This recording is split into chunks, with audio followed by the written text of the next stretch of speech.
House lawmakers take a closer look at the threats and the challenges the digital world presents to children. When America's Ali Strauss has more.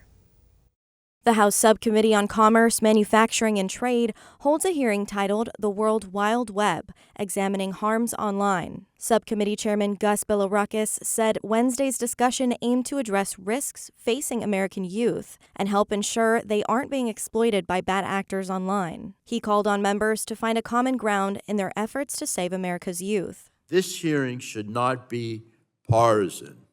It is far too important of any issue to use a political, this is not a political circus, folks. We've got to save our kids.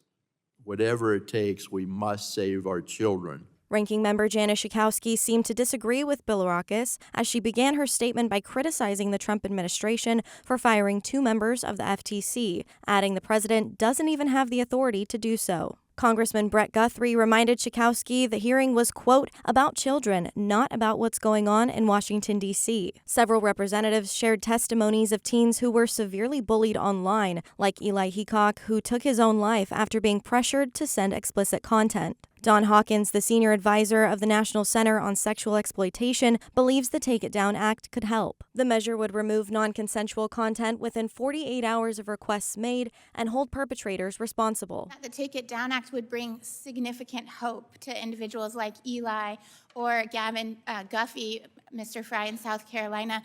A lot of these youth feel hopeless because we're told again and again, if you make a mistake, if you take a photo of yourself, if you share it online and it gets out there, there's nothing that you can do. Representatives touched on the threats of AI and those who use the platform to create fake sexual images of children. One witness said AI is not just a third-party host to create inappropriate content, but is part of the creative process where users engage with AI. Lawmakers also highlighted the issue of children agreeing to terms and agreement contracts within apps that allow access to their photos and contact information. A federal bill called KOSA, or the Kids Online Safety Act, was a popular topic in the hearing as it aims to address concerns about the online safety of children through regulations. The measure cleared the chamber in a 91-3 vote in 2024, but was stalled later that year. Democrat Representative Darren Soto hinted that GOP lawmakers did not pass the bill due to pressure from big tech companies. Claire Morrell from the Ethics and Public Policy Center gave her reasoning for why restrictions are not an easy solution to the problem. Content filters have not been effective in the smartphone app-based ecosystem because often filters do not have access to the material inside of apps. And so pornography today is not restricted to pornography websites. It's on social media itself. And as I mentioned in my opening, often social media is the first entry point for kids, and they're not meaning to access it, but they stumble upon a link and they click on it, and because there's no age gating on these porn sites, they're immediately able to get through to Pornhub.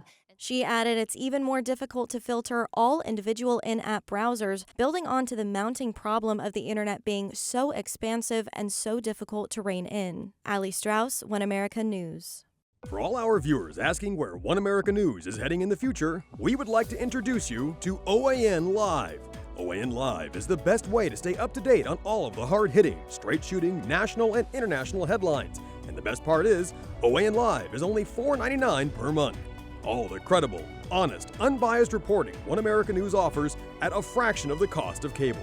Just go to OANN.com to easily sign up for OAN Live and stay informed.